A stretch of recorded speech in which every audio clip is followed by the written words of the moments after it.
Gracias por estar aquí todavía, por tener paciencia. Por supuesto que muchas gracias por la invitación.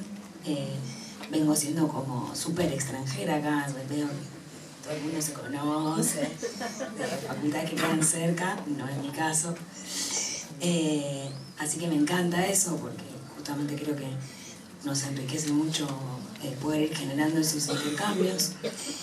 Y también porque sé lo que significa organizar este tipo de eventos, todas las dificultades, el trabajo, el esfuerzo, el plus de todo tipo que hay que ponerle. Entonces, bueno, es sumamente valorable que aún así sigamos insistiendo en hacerlos. Así que bueno, muchas gracias por eso y por el cariño siempre. Con respecto a lo que voy a decir, estoy muy contenta y muy triste a la vez.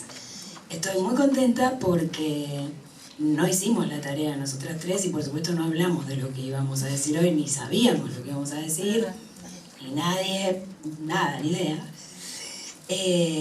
Y sin embargo, hemos quedado muy en sintonía con la perspectiva y con los temas. Eso me alegra. Me pone un poco triste que siento que lo único que voy a poder hacer después de que ellos hablaron es subrayar con flúor algunas ideas que ya dijeron. O sea, no voy a decir nada nuevo. No voy a aportar nada a la discusión que hicieron las compañeras, solo enfatizar, poner unos énfasis. Lo cual me hace mucho más sencilla la tarea, pero bueno, me voy a sentir muy desaventajada con el aplauso. Bueno, yo como comentó la presentadora aquí de la mesa, participo en un programa de estudios sobre gubernamentalidad y Estado, el PEGES, lo pueden buscar en Facebook y me gustearlo. Lo militamos, que por supuesto, bueno, tiene toda una impronta de lectura Foucaultiana, como su nombre lo indica, pero no solo. Y entonces he intentado, aunque no es mi tema de trabajo, hacer algunas vinculaciones sobre lo que pidió acá la organización entre esta cuestión de la democracia y el neoliberalismo. Entonces, bueno, lo que puede trabajar son estos dos conjuntos de problemas, ya les digo, subrayando cosas que a lo mejor ya se dijeron en algunos casos. Un primer conjunto de problemas referido a esto que denominamos el ethos neoliberal, sobre todo a la empresa y a la competencia como modalidades de subjetivación. Y el segundo conjunto de problemas referido a la democracia o lo democrático, pero me interesa que intentemos hacer aquí entre todos más bien eje en la cuestión de lo público, ¿no? Lo democrático y lo público. Bueno, en primer lugar, simplemente enfatizar esto, que el neoliberalismo es entendido como no como un contexto o como un simple modelo, sino como un ethos, ¿no?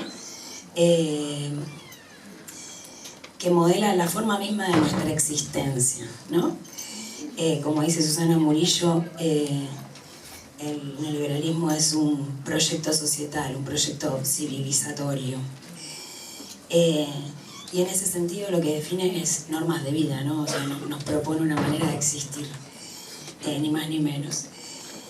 Y una de las novedades en esa manera de existir que nos es propuesta permanentemente es la de la competencia como norma general de existencia individual, pero también interpersonal.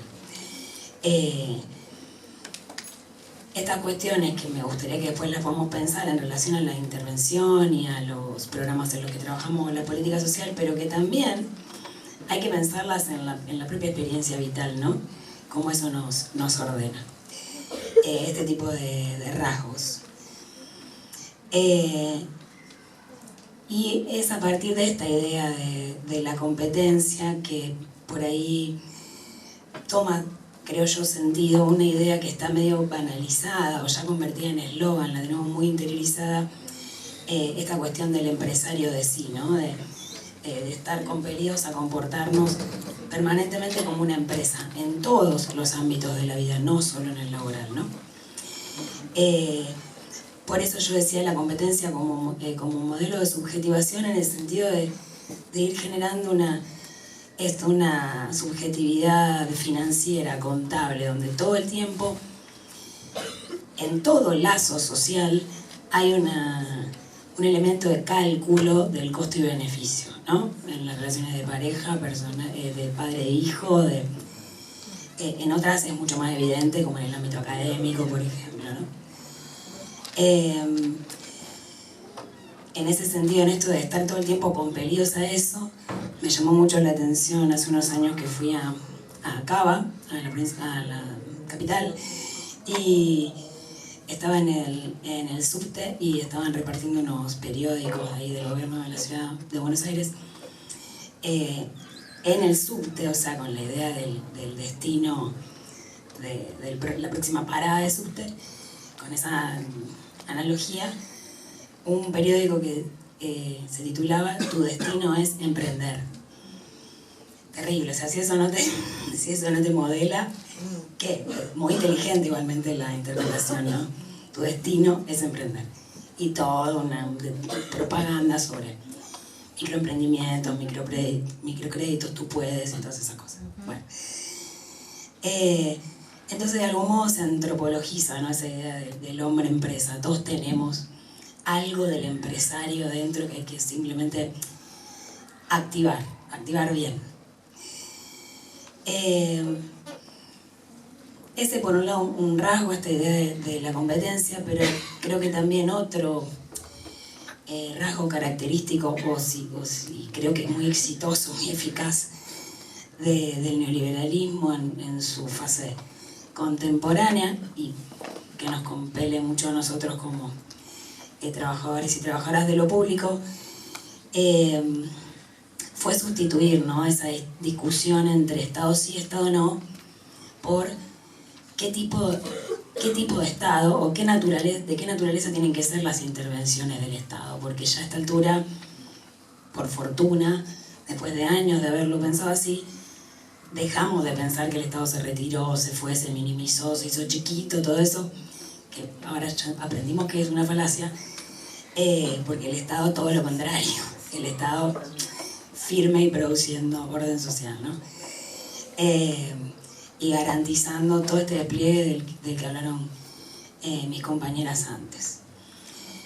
En todo caso, la combinación del proyecto neoliberal en la actualidad es justamente rehabilitar la intervención pública conjugada con una concepción centrada en la competencia, ¿no? Esas dos cuestiones juntas, ¿no?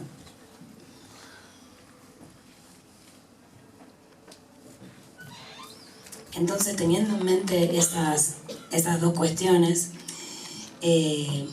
quisiera sí entrar a esta discusión sobre lo democrático, la democracia, lo público,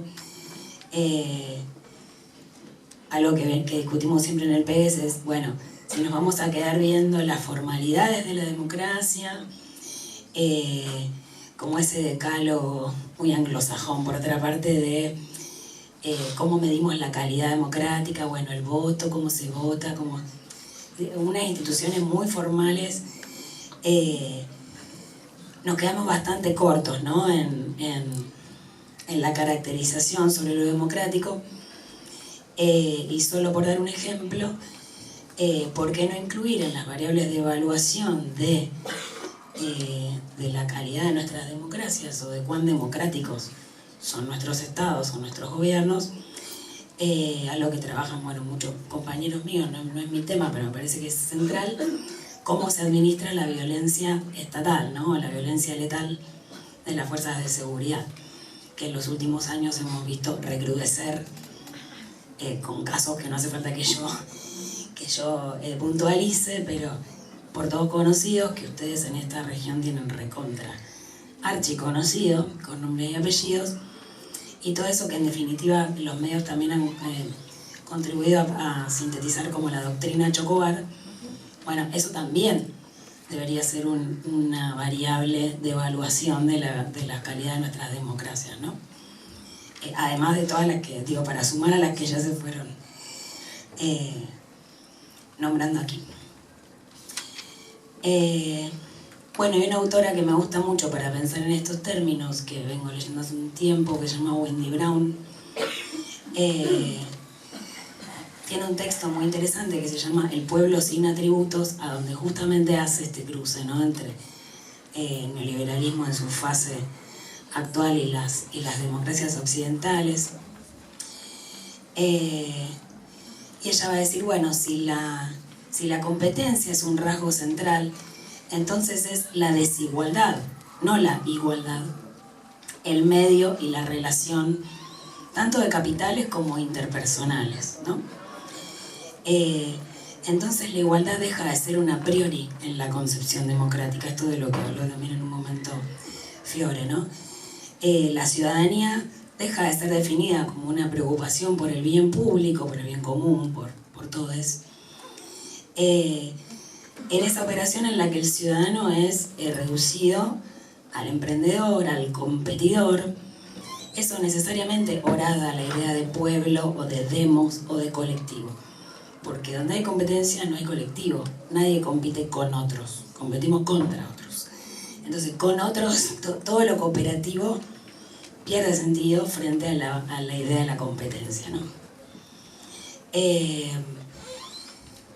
Y esa, justamente es esto que nosotros solemos denominar como individualismo, en realidad es esa apatía, ¿no?, ese descompromiso, esa despolitización y esa centrarse en la salida individual, el sálvese quien pueda, yo puedo, yo me esfuerzo, yo con mi esfuerzo estoy re bien, me basto, no necesito ninguna condición social para producirme, con mi esfuerzo estoy.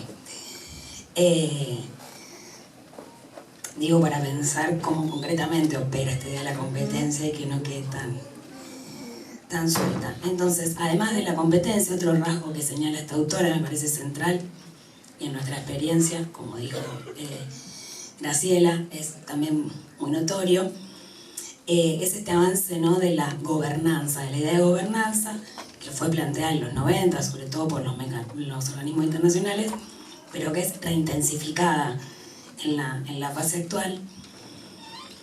Y en definitiva, ¿a qué se refiere o a qué hace alusión o lo que logra este principio de la gobernanza? En cambiar la concepción de lo político, en clave de la política en su sentido denso de transformación, hacia simplemente la administración de un campo gerencial, ¿no? Es decir, reconceptualiza la democracia como algo separado de la política, como algo aparte de la discusión política y económica. Se convierte en una democracia puramente procedimental, ¿no?, que es también de lo que venimos hablando. Entonces esa sustitución de la política por meros enfoques prácticos, administrativos, gerenciales, de marketing, lo que sea, bueno, en ese sentido podemos pensar que se despolitiza la democracia, que pierde densidad. Y otro aspecto que me parece central y que por lo que vengo escuchando en los paneles de ayer y ahora también creo que tendríamos que indagar un poco, o, bueno, me dan ganas a mí de ponerme a indagar en esto, es en un tercer rasgo que se suma a la competencia y la gobernanza, que es el del sacrificio, ¿no? En el pedido sacrificial a las poblaciones que este neoliberalismo permanentemente genera. Esta frase me parece muy linda, muy linda, no, muy horrenda, pero quiero decirlo, muy descriptiva. El ciudadano neoliberal adecuadamente interpelado no exige protección contra la explotación repentina de burbujas en el capitalismo. Y también acepta la intensificación neoliberal de las desigualdades como algo básico para la salud del capitalismo, ¿sí?, para la salud del conjunto. Entonces, simplemente esa idea del interés público se va a conservar para exigir un sacrificio a las poblaciones para que todos podamos entonces mejorar, salvarnos, ir a un mejor puerto, ¿no? Entonces, eso se ve muy claramente en la idea de austeridad, ¿no? Que tiene que ver justamente con un sacrificio compartido que en realidad siempre son las mismas poblaciones las que se sacrifican, ya lo venimos viendo claramente, ¿no? Bueno, y una última característica, no sé si me están acá vigilando el tiempo, una última característica de estas democracias neoliberales tiene que ver con un dilema que además remite a un dilema que es histórico en nuestra formación, en nuestra profesión, que es esa tensión entre autonomía y tutela, que siempre nos tiene ahí muy perturbados. Que bueno, se traduce en esta idea de responsabilización. De hecho, la propia Tere Matus, o sea, para traer a alguien del colectivo profesional, que habla de esta paradoja de la responsabilidad, ¿no? Ese imperativo de la responsabilidad que se va incrementalmente poniendo sobre individuos que se tienen que responsabilizar por circunstancias de las que no tienen ninguna responsabilidad, ¿no? Como las consecuencias de esa distribución enormemente, asquerosamente desigual de la riqueza de la que hablaba Fiore, ¿no? Pero además cómo se fue vaciando la idea de responsabilidad de esa dimensión de la autonomía, que era de la que uno se valía en ciertas argumentaciones de intervenciones supuestamente más emancipadoras, pongo un montón de comillas, pero como que viene esperanza en esa de autonomía que uno empieza a perder cuando ve que eso en realidad sirve para argumentar situaciones en las que se reenvía la responsabilidad de su situación a los propios sujetos y se le pide que entonces emprenda, se active, valorice su capital humano, le enseñamos a hacer currículum, ese tipo de cosas, ¿no? Pero además, quiero decir, todo atado un rasgo con el otro, hay una gran carga de culpa frente a la imposibilidad de hacerme responsable que se me está exigiendo, ¿no? Entonces pensaba que, bueno, de algo ya lo mencionó Fiore.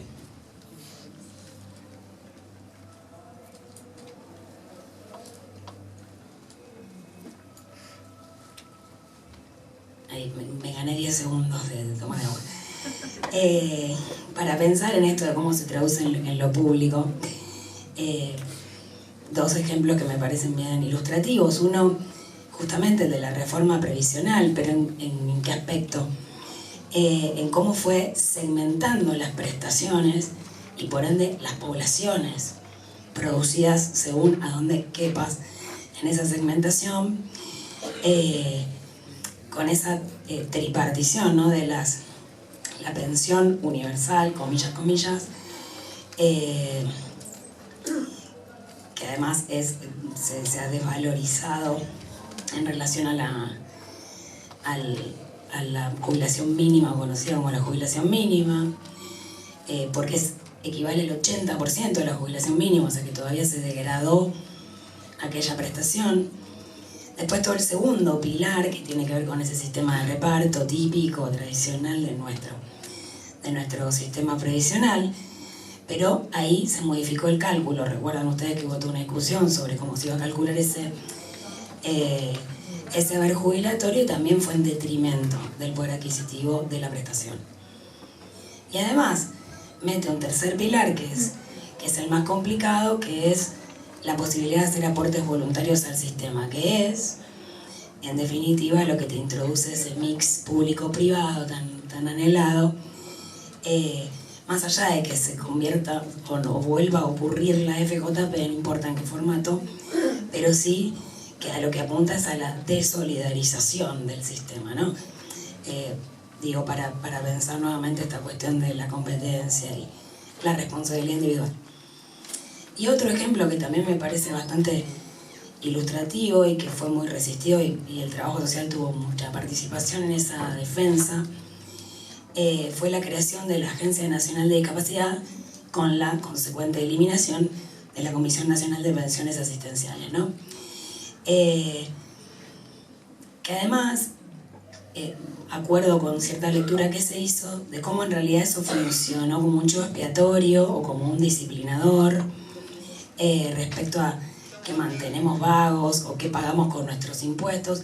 Entonces fue utilizado por los medios y por el propio gobierno como una especie de gran puesta en escena, de un screening general de la sociedad donde si vos eras beneficiario, tenías que volver a ir a demostrar que eras beneficiario, que debías ser beneficiario. Se puso un plazo, se retiraron pensiones, 170.000 pensiones por invalidez de una vez se dieron de baja, por ejemplo. A toda la gente que hizo una demanda por eso, se le solicitó que vuelva y demuestre su situación de invalidez, que vuelva a pasar por esa situación horrible de ir a discapacitarte en público, con la consecuente luego pérdida de tiempo que significó que se reburocratizó todo el sistema. Entonces volvieron a foja cero expedientes que ya llevan 3 años, por ejemplo, ¿no? Andando. Y además lo que fue hermoso es que el Poder Ejecutivo, cuando la Cámara, la jueza que tenía el caso, le da la razón a las personas a las que le habían retirado, el Estado apela a la medida. O sea, eso sí fue inédito. O sea, bueno, tienen razón los beneficiarios. No tienen razón y volvió, apeló el fallo. O sea, un desastre. Ahora sí, para ir cerrando. En este sentido, retomo una frase que ha dicho nuestro mismísimo señor presidente con propósito de iniciar las sesiones legislativas de este año, ¿no? Que la gente tiene que aguantar, literal, ¿no? Lo pueden chequear en los medios. Está chequeado. Entonces, es una expresión entre muchísimas que se pueden rastrear de esa exhortación al sacrificio de los sectores populares que es permanente, ¿no? Y bueno, ¿qué es eso que tenemos que aguantar todos nosotros? Varias cosas, ya las mencionaron las chicas. Podríamos sumar el aumento de la inflación, o sea, la pérdida de un 50% del poder adquisitivo de los salarios, por ejemplo. Una pérdida de 160.000 puestos de trabajo registrados en el sector privado solo en 2018. Para no hablar sobre datos de pobreza, desigualdad que ya han abundado, pero además son los que más conocemos, y la transferencia de ingresos, ¿no? Desde los hogares a las grandes empresas, sobre todo con el tema de las facturas de los servicios públicos, comillas. Entonces creo que está justamente recalculando esta idea de la competencia fundada en la desigualdad, sumada a la gobernanza y la despolitización de lo público, esa exhortación al sacrificio que va de la mano de hacerse responsable de sus propias desdichas, en realidad, más que hablar de mayor o menor calidad de la democracia, da cuenta de un proceso de desdemocratización. Me parece más interesante eso porque permite no pensar a la democracia como un universal, como una cosa densa, pesada, como esto es la democracia, estos son los valores de la democracia, sino, como venimos diciendo aquí, en términos de proceso, ¿no? De proceso de construcción, de disputa, de hegemonía contra hegemonía, de alianza política que permite en algunos espacios y sobre todo en los espacios en los que participamos,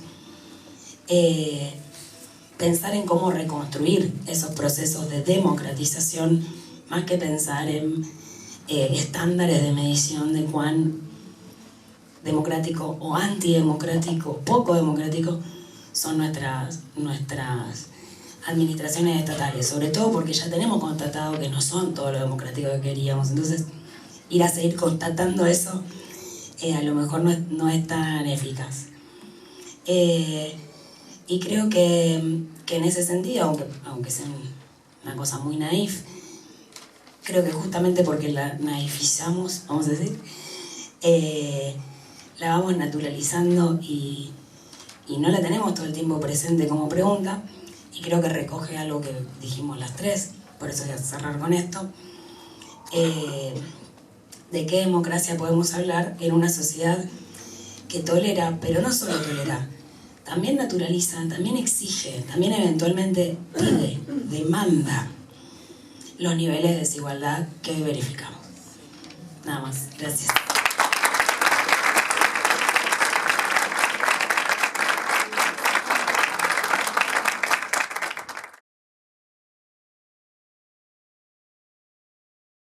Abrimos el espacio para preguntas, comentarios, reflexiones. Mi pregunta va dirigida a Fiorella, porque creo que hay algo que no te pude seguir o no entendí, o malentendí. ¿Sí? Entiendo que planteas la cuestión del neoliberalismo, mirarlo como un gran paraguas largo desde los 70 y desde antes también, como modelo hegemónico impuesto. Entiendo dentro de ese gran periodo que hay distintas fases, distintos momentos, algunos momentos o fases más progresistas, otros más conservadores.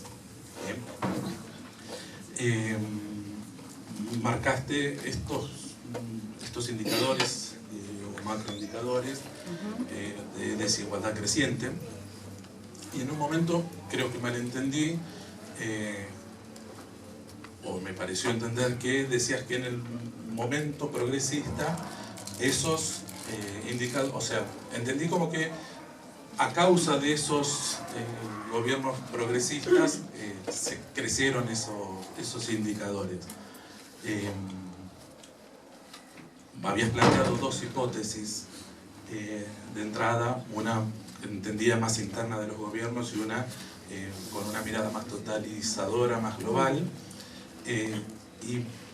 O sea, lo que yo entendí de tu análisis es que lo hacías a partir de la primera hipótesis, sin ver quizás que sigue en modo hegemónico ese gran paraguas neoliberal que está desde antes y que continúa, y que por ser propio de ese modelo civilizatorio, los números van creciendo en la línea de ese modelo, sean gobiernos conservadores o sean gobiernos progresistas. No me quedó ahí muy claro, o sea, entiendo que por ser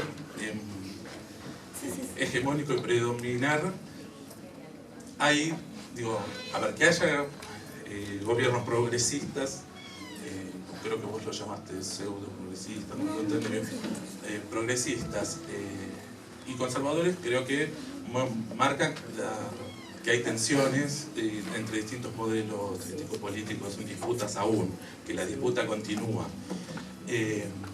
Es lógico que al haber, digamos, ser hegemónico uno, los números crezcan para ese lado. Por otro lado, siendo hegemónico, siendo las transnacionales actores tan influyentes o de manejar directamente este modelo, cuando marcas que en estos gobiernos progresistas se mantiene el tema del extractivismo,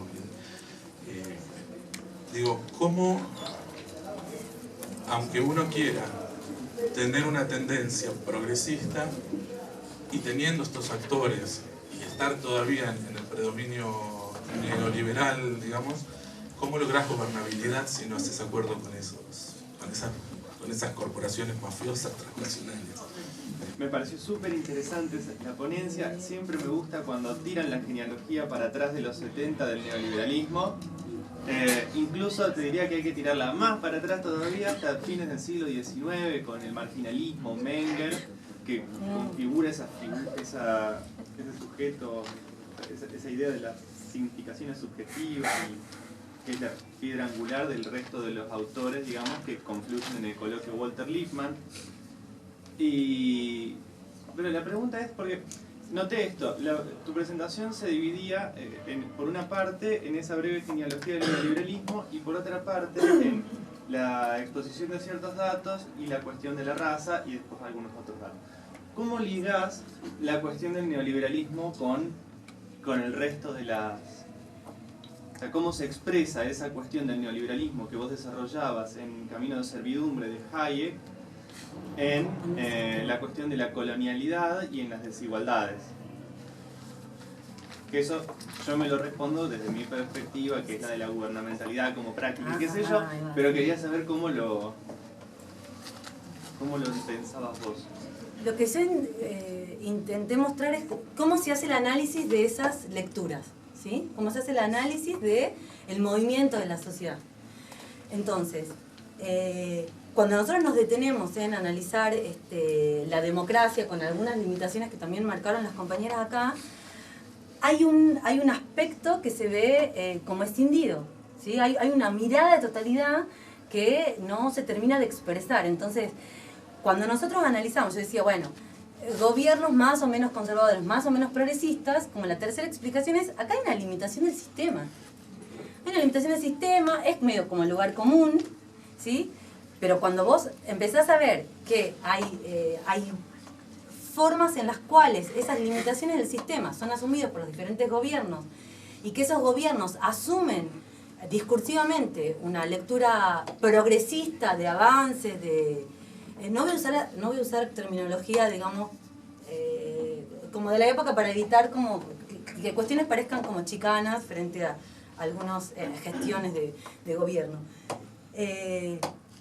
Lo que yo planteo es, esa mirada de onda larga nosotros nos permite entender la procesualidad de esos momentos, de esos gobiernos, de dónde viene, cómo se implementa, en qué momento tiene coyunturas para colarse, para permear, ¿sí? Y me parece que la lectura sobre el progresismo hay que replantearla, digamos. No estoy de acuerdo enteramente con que fue un ciclo progresista.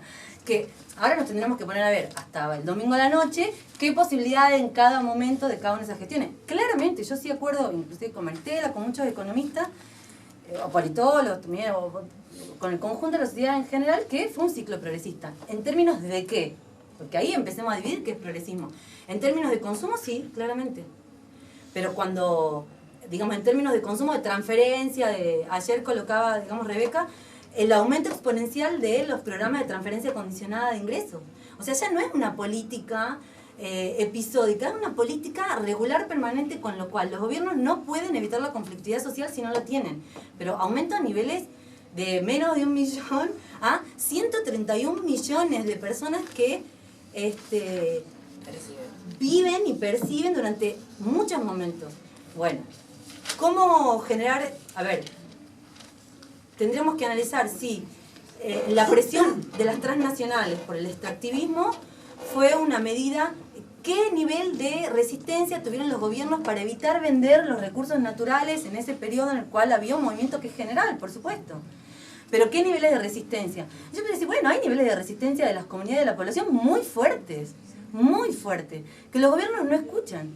Si esas decisiones, o sea, el avance de la frontera de la soja y el aprovechamiento, digamos, del consenso de commodities y de la venta, bueno, pero esa decisión no es una decisión política, es una decisión que la Argentina sea uno de los pocos países que trabaje con glifosato. Las consecuencias son evidentes. Hay un investigador que fue director del CONICET, que es Andrés Carrasco. Andrés Carrasco fue uno de los pioneros en investigar, digamos, el avance de esta frontera del glifosato en la salud de las poblaciones. Andrés Carrasco fue de un nivel de persecución, de invisibilización de sus producciones científicas por parte, digamos, de la comunidad de los lobistas de eso. Bueno, y hay una connivencia del Estado. Hay una connivencia de un gobierno que dice, por un lado, avanzamos hacia mayores niveles de democratización, de progresividad, y por otro lado, digamos, son tensiones, son consecuencias, pero hay niveles de, digamos, yo entiendo que los gobiernos tienen niveles de poder limitar, es verdad que hay una estructura transnacional, pero hay niveles de limitación, o sea, las legislaciones se votan acá, digamos, la ley de transgénicos se votó acá, la ley, digamos, de semillas se votó acá, entonces hay niveles de... porque lo hacen los países desarrollados. Porque el glifosato no se usa en Estados Unidos, no se usa en Europa, se usa en estos países. Hay una decisión, digamos, de gobiernos que dejan librado porque eso trae más inversiones, recursos. Entonces, a mí me parece que sí hay limitaciones. hay una transnacionalización de la economía, pero sí hay márgenes de acción, solo para tomar ese caso. Y no sé si ahí va como... Y en el marco de sistemas, sí, pero yo diría entonces, ¿por qué funciona en países desarrollados que también son capitalistas, que también son colonialistas de otros países, que también son patriarcales? Me parece que después ahí hay que ajustar, digamos, yo lo planteé como en términos muy generales. Lo que yo quiero debatir es cuán progresista fue ese ciclo. Perdón. Sí. Me da la sensación de que, bueno, digo, como estamos bajo el mismo paraguas neoliberal, es todo homogéneo y es todo lo mismo. No. Me da la sensación de que plantea, es lo mismo uno que lo otro, No. digo, para la gente no es lo mismo. Digo, para los bolsillos de la gente y para su vida cotidiana no era lo mismo. Claro, pero por eso yo digo, hay un discurso de la igualdad, no es lo mismo, claro, pero la gente piensa que la democracia no le da salidas. No es lo mismo, pero cuando nosotros, claro, porque nosotros intentamos hacer algunas lecturas que el común de la sociedad no hace, que es, claro, vos tenías, digamos, durante la década anterior un poder adquisitivo mayor. Ahora lo tenés, por supuesto, hay una avanzada conservadora claramente. Ahora, cuando vos mirás el poder adquisitivo de los últimos años, ahí tenés otra mirada también, porque no es solo lo que... Sí, pero bueno, también hay que decirlo. Eso digo, también hay que decirlo, también hay que decir que hay una recuperación del poder adquisitivo, pero que digamos, vemos continuamente degradada. Lo que yo decía, como después del ciclo de oro de los 2000, y la desigualdad creció aún más. Entonces, eso también fue el progresismo. Eso es lo que... Y por eso yo digo, y la tercera explicación, sí hay limitaciones en el sistema. Después podemos charlar como... Y hay muchas, por supuesto, muchísimas diferencias en los diferentes países, digamos. Ni quise decir nada respecto de Venezuela porque es como un análisis que nos llevaría también muchísimo tiempo. El papel de Brasil, digamos, en la región. Bolivia tuvo avance enorme en términos de cristalización de un sector olvidadísimo, la dignificación de las comunidades originarias, pero tuvo un avance de nivel de extractivismo, hidroeléctricas, represas, o sea, eso también es. Y después la historización, como la secuencia, sí, lo que yo quise marcar en la secuencia, después de explicar con las limitaciones de una corriente de pensamiento que puede tener mayor o menor nivel de conservadurismo, de progresismo, es que hay básicamente sí una limitación que la da un sistema que es colonial, que va a responder, digamos, a esas avanzadas transnacionales que vienen, como que, no sé, lo que dice Rita Segato es que el colonialismo empezó en ese momento, en ese tránsito, surgió junto con el capitalismo y que nunca terminó.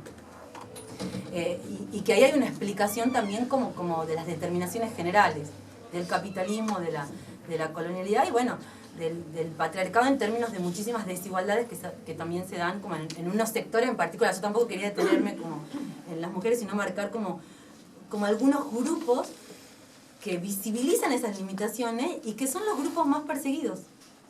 Y después me parece que sí, ahí como el margen de acción, no sé, tampoco manejo tanto lo de la gubernamentalidad o la gobernanza, esos debates de gobernanza,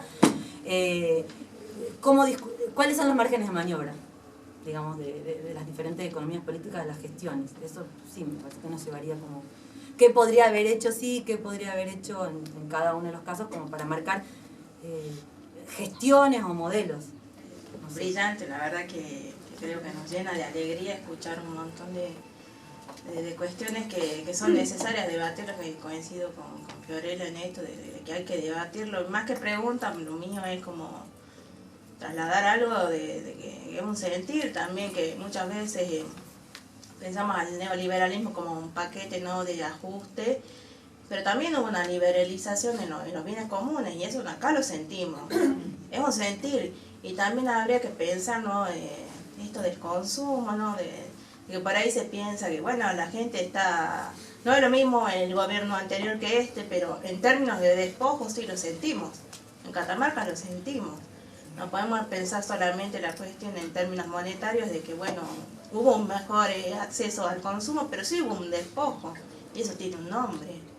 Entonces, en ese sentido, poner la cuestión ambiental como una parte de la cuestión social es fundamental. Si no, no podemos pensar en bienestar ni nada, ni una democracia auténtica, ¿no? Entonces poner esto en palabras me parece genial, me parece que es una lectura que tenemos que hacer, empezar a debatir, ¿no? La cuestión ambiental, el despojo como un indicador a tener en cuenta, no solamente el acceso a bienes no durables, no sé, las cuestiones de la alimentación y también la autodeterminación de los pueblos creo que es fundamental. Y en torno a eso a mí me parece que la pregunta del compa también tiene que mirársela desde esta perspectiva, ¿no? Bueno, sí, no es lo mismo el gobierno anterior que este, pero el despojo es aún mayor. Pero hay despojo, hubo despojo y habrá despojo en este modelo, ¿no? Y en esos términos es lo que... No, la pregunta era esto, de la inquietud no sé, que creo que se está dándole nombre a algo que el trabajo social quizás tiempo atrás las lecturas iban hacia en otros términos, ¿no? En indicadores de niveles de ingreso y demás, pero y el despojo, el sufrimiento ambiental y la injusticia ambiental también está ahí presente, ¿no? En la vida sobre todo acá en Catamarca, ¿no?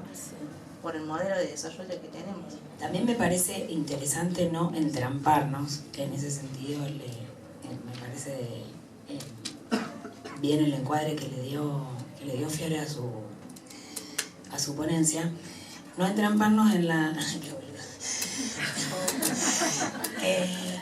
Eso no se graba. Entramparnos en esta cosa de bueno, malo, mejor, peor, lindo, feo, de algunas caracterizaciones. Y en ese sentido colocarlo en procesos que son globales, que son de escala global y son de una profundidad gigantesca, a mí siempre me sirve mucho para hacer eso cuando me quedo en estos dilemas.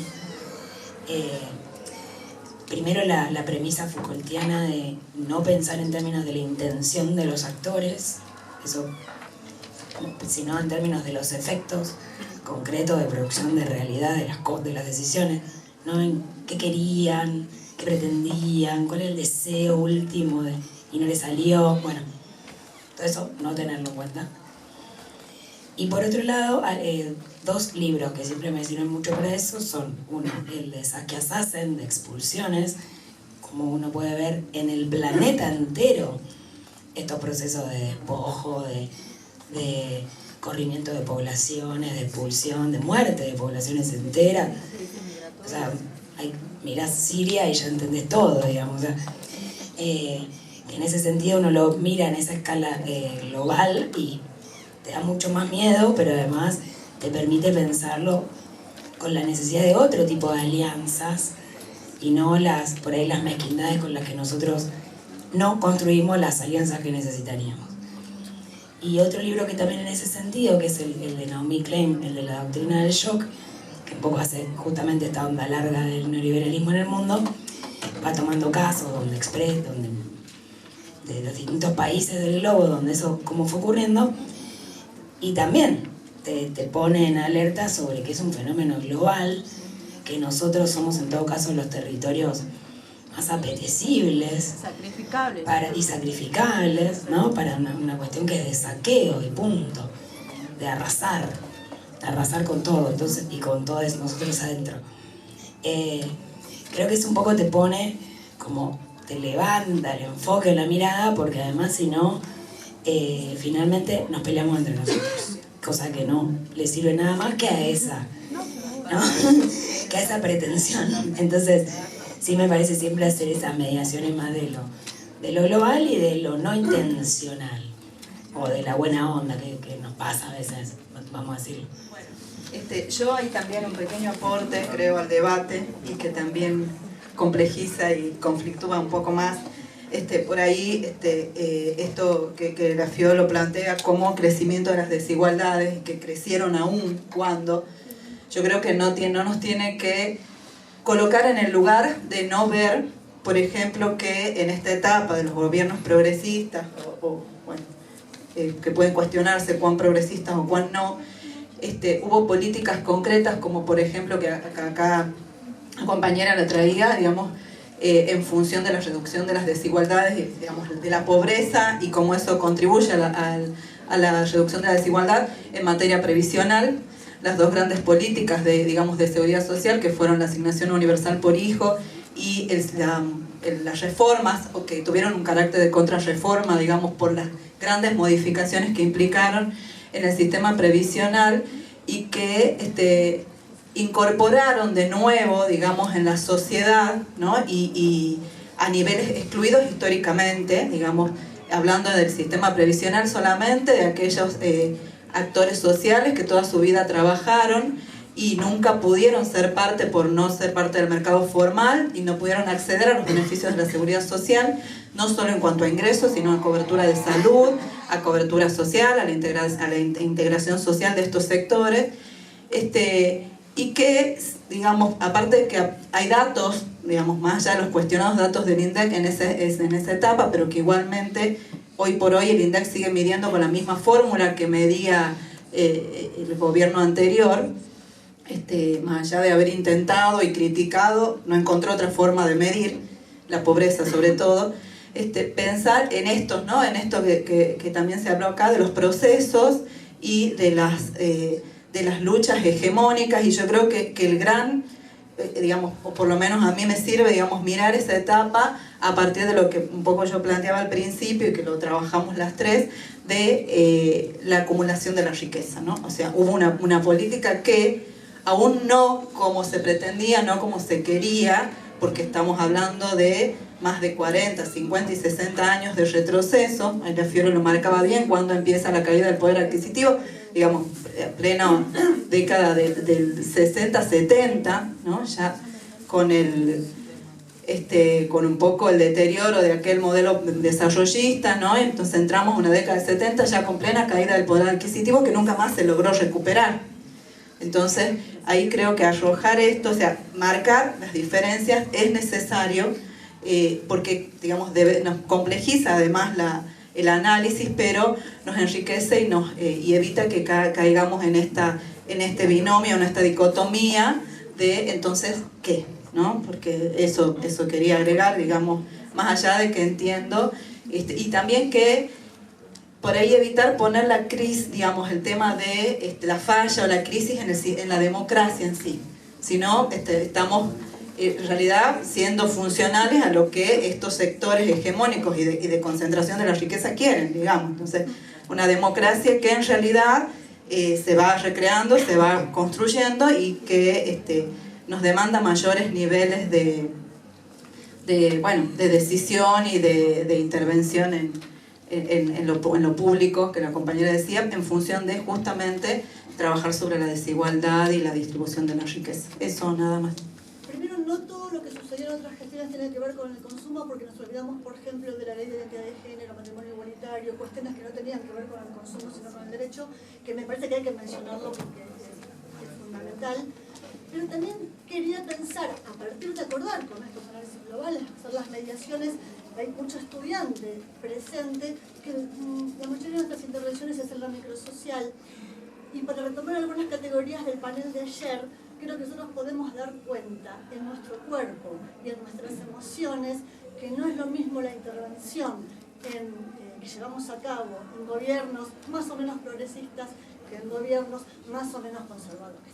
Mientras que en otras gestiones, por ahí menos progresistas, nuestra intervención se dirigía a la ampliación y efectivización de derechos, con falencias, con deudas, con todo lo que ustedes plantearon, tal cual. Hoy, de lunes a viernes, 8 horas por día, básicamente estamos resistiendo, junto con las poblaciones con las que trabajamos. De vuelta, inicié diciendo acuerdo con el análisis macro, pero sí me parece que hay que decir que no es lo mismo, como dice la compañera, que hay diferencias y que, insisto, en el cuerpo y en las emociones, en la intervención diaria del trabajo social, estas diferencias son importantes. Bueno, yo les quería decir, bueno, soy mucho más grande que muchos de ustedes y quería transmitirles algo, pero como un corolario de lo que dijeron ellas. Cuando uno tiene la experiencia de haber trabajado muchos años, lo importante es ser coherente como profesional. Si solamente esto queda en los libros, en el decir, en el trasladar, y es en lo cotidiano justamente. Muchas veces van a tener presiones, llámese quien esté arriba, van a tener presiones, pero nunca firmen lo que no están convencidos. Lo más triste es ver cuando desde las leyes, colegas con formación, sabiendo bien los derechos sociales, también firman en contra. Entonces siempre sean coherentes. Yo tengo por lo menos lo entendí así, no entendí que uno colocando en una reconstrucción de largo aliento dijera con eso que todo es lo mismo, al contrario, sino recomponer las condiciones de posibilidad de eso, de esos procesos, justamente para enfatizar lo complejo, lo profundo y lo global en términos de mundial de esos fenómenos, que entonces por más buena onda, ganas, ímpetu que tengas, lo que tenés enfrente, estás blandiendo un escarbadiente frente a una cosa. Creo que esa es la intención y no hacer matices, al contrario, o sea, lo fundamental es que hagamos matices. Justamente por eso, por lo menos también lo que vi en los paneles de ayer, ese esfuerzo por distinguir niveles de análisis, porque ¿qué estamos discutiendo? La redistribución de la renta es una discusión. Estamos discutiendo cómo trabajamos con las mujeres víctimas de trata, es otra discusión. Cuando trabajamos sobre el plano legislativo, normativo, es otra discusión. Entonces, en ese sentido sí creo que nuestro esfuerzo tiene que estar en distinguir las discusiones para justamente no terminar peleándonos entre nosotros por cosas que ni siquiera dijimos de esa manera. Porque, bueno, pasa, y más en un momento como este año y todo lo álgido que viene siendo y seguirá siendo. Nada, solo esa apreciación.